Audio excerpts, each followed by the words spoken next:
दोस्तों नमस्कार। Colonel Ajay CEO Ajay astro money group first global astro finance digital channel से आपसे मुखातिब होता हूँ।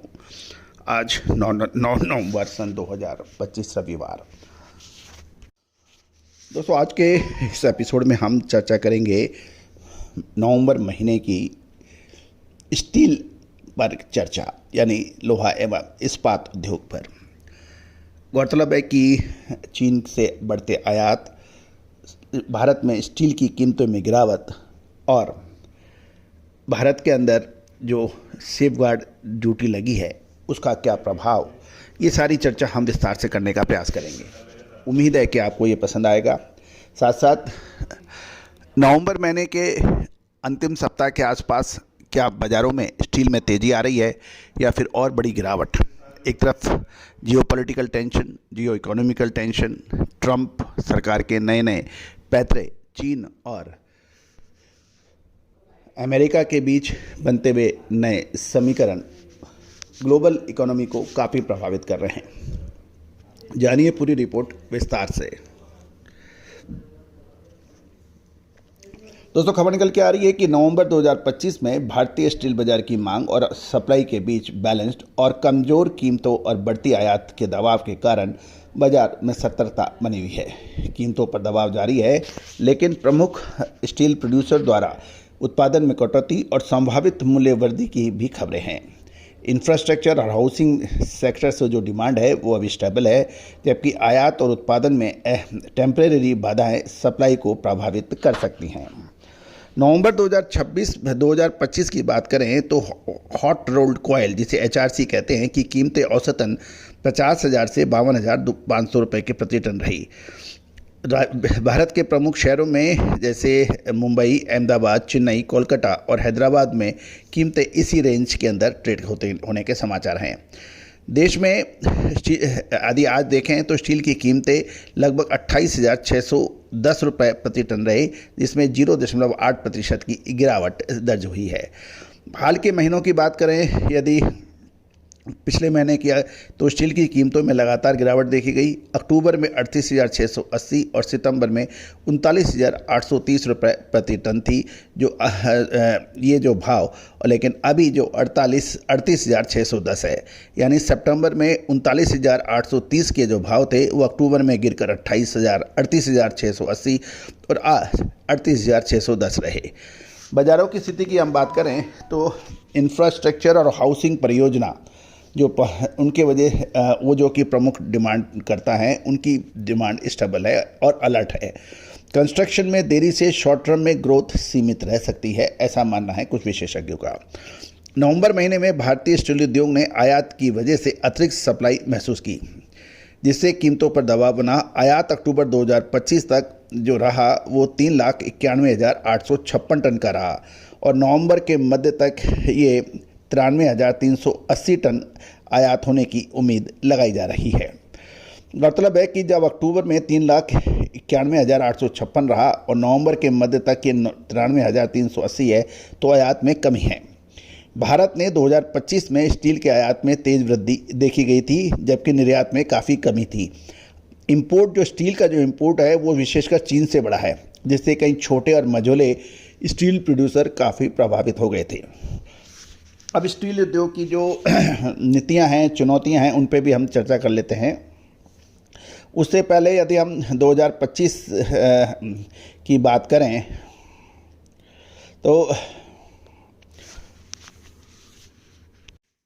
नवंबर 2025 में एचआरसी यानी हॉट रोल्ड कॉयल और सीआरसी यानी कोल्ड रोल्ड कॉयल की कीमतों में मामूली बढ़ोतरी देखी गई। कीमतें जो रही 38,600 से 39,000 रुपये रही एचआरसी की, और हल्की बढ़ोतरी 3,000 रुपये प्रति टन है। सीआरसी में लगभग 44,000 से 44,500 रहे, जो कि स्टेबल और मामूली फ्लेक्सिबिलिटी देखी गई।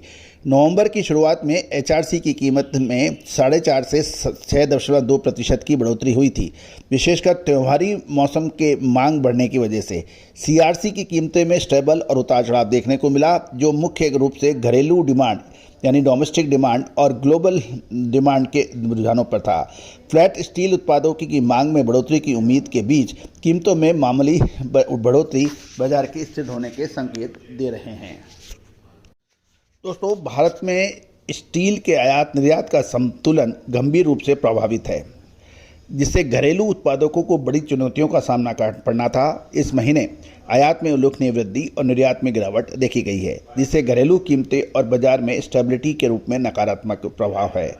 सस्ती दरों पर आयातित स्टील, खासकर चीन से घरेलू उत्पादक जो स्टील डोमेस्टिक प्रोड्यूसर हैं, वो उनको कड़ी टक्कर मिल रही है, जिससे लगभग 150 छोटे और मीडियम साइज़ के जो स्टील प्रोड्यूसर्स हैं, उनको या तो परेशानी हुई है या टेम्परेरी बंद है या परमानेंट बंद हो रहे हैं, जिससे उत्पादन या फिर उन्होंने अपना प्रोडक्शन कम कर दिया है।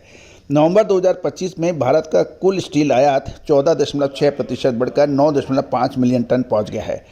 आयात का सबसे बड़ा हिस्सा फ्लैट स्टील, जिसमें HRC, CRC, प्लेट्स और शीट्स का रहा, जिसका उपयोग ऑटो, अप्लायंसेज और इंजीनियरिंग सेक्टर में अधिक होता है। भारत सरकार ने 12% का SI सेफगार्ड ड्यूटी आयात को नियंत्रण करने के लिए लगाया है, लेकिन उसका पूरा लाभ अभी सीमित है और ड्यूटी की समीक्षा अब चल रही है। 2025 में चीन भारत का सबसे बड़ा आयात स्रोत बन गया है। इसके बाद दक्षिण कोरिया और फिर जापान है, और उसके बाद बाकी दूसरे देश हैं जैसे अमेरिका, इंडोनेशिया, वियतनाम आदि हैं। अब इसका प्रभाव ये है कि भारत का कुल स्टील निर्यात में बड़ी गिरावट है, और ये 4.9 मिलियन टन यानी 35% गिरा है, जिससे यूरोप में इटली, स्पेन, बेल्जियम इसके प्रमुख बायर हैं। निर्यात घटने का कारण यूरोप में मांग की कमी, नई कार्बन टैक्स नीति आदि हैं। हम यदि कोल्ड रोल्ड कोयल या CRC की बात करें पिछले 6 महीने में, तो उसका विस्तृत विश्लेषण हम कर लेते हैं। पिछले 6 महीनों में नवंबर 2025 से यदि हम पिछले 6 महीने देखें, तो CRC यानी कोल्ड रोल्ड कोयल की कीमतें में बहुत ज़्यादा परिवर्तन नहीं देखा गया। यदि हम मई की देखें तो मई में लगभग 42,000 रुपये के भाव थे, जून में ये 42,500 हो गए, जुलाई 2025 में ये 43,000 रुपये हो गए और अगस्त में 43,200 हो गए। सितंबर में ये 43,500 थे और अक्टूबर में 43,300 के भाव थे, और नवंबर में ये 44,000 रुपये रहे, जो 1.61%। यदि कुल मिला के हम देखें कि मई और जून में 1.19% बढ़ा था, जुलाई में 1.18% बढ़ा, अगस्त में 0.47% बढ़ा और सितंबर महीने में 0.69% की बढ़त रही। अक्टूबर में ये 0.46 माइनस हो गया, यानी 43,500 से घटकर 43,300 रह गया। नवंबर महीने में हम बात करें तो ये 1.61% बढ़कर 44,000 हो गया, 43,300 से 700 रुपये बढ़कर CRC। तो CRC के कीमतें पिछले 6 महीने के दौरान औसत अप ट्रेंड ये देखा गया, जिससे नवंबर में 1.6% की सबसे अधिक मासिक वृद्धि देखी गई। अक्टूबर में हल्की गिरावट थी और उसके बाद नवंबर में कीमतें मजबूती से वापस आए, जिसका प्रमुख कारण CRC की घरेलू मांग रही। साथ साथ आयात पर सुरक्षा शुल्क का प्रभाव भी इसमें देखने को मिला। गौरतलब है कि आगे आने वाला जो समय है वो स्टील के अंदर क्या संभावनाएं लेके आ सकता है, क्योंकि अब स्टील की संभावना ऐसी हो गई है कि कोई भी बड़े लंबे समय तक किसी भी स्टील प्रोडक्ट के बारे में उतार चढ़ाव की बात करना काफ़ी बेमानी होगी, क्योंकि हर प्रति क्षण इसके भाव में काफ़ी फ्लक्चुएशंस देखने को मिल सकता है आगे।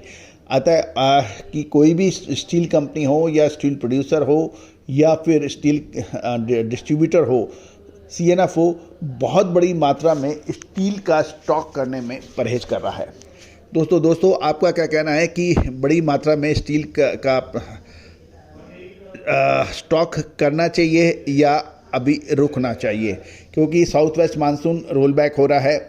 अक्टूबर महीना अमूमन सितंबर के अंत तक होता है, लेकिन इस बार अक्टूबर में ही बरसात रही और नवंबर के महीने में भी कुछ बरसात देखने को मिली है। तो कुल मिला के साउथ वेस्ट मानसून जो है वो रील बैक होगा, इसमें कोई दोहराई नहीं है। और उसके बाद कंस्ट्रक्शन गतिविधियां, इंफ्रास्ट्रक्चर, हाउसिंग स्कीम्स और बाकी इस इंफ्रास्ट्रक्चर के अंदर स्टील की डिमांड कंपैरेटिवली चार्ट के मुताबिक बढ़नी चाहिए। तो दोस्तों, क्या डिमांड बढ़ने से जो उम्मीद लगा के बैठे हैं सब लोग, वो सही साबित होगी या स्टील के दामों में आएगी बड़ी गिरावट? विशेष अपडेट, अग्रिम रिसर्च के लिए आप संपर्क कर सकते हैं। All the very best, good luck, happy trading. Sonakshi की रसोई में आज की स्पेशल गेस्ट है मौसमी चैटर्जी जी। ये जी नहीं, मौसमी आंटी। ओके आंटी मौसमी, तो आज आप क्या बनाएंगी? मैं क्यों बनाऊं? मैं तो गेस्ट हूँ, आप बनाओ, हम खाएंगे। एक्टिंग में तो हिट हो, अब खाना बनाओ सुपर हिट। ठाट से बनाऊंगी खाना, है ना द बेस्ट एवरीडे मसाला। आओ बनाते हैं मसालेदार छोले। छोले, हर रोज के करी में एवरीडे मसाले, शाही बिरयानी में स्वाद का जायका। पटल पोस्तो और सर्षे इलिश भापा।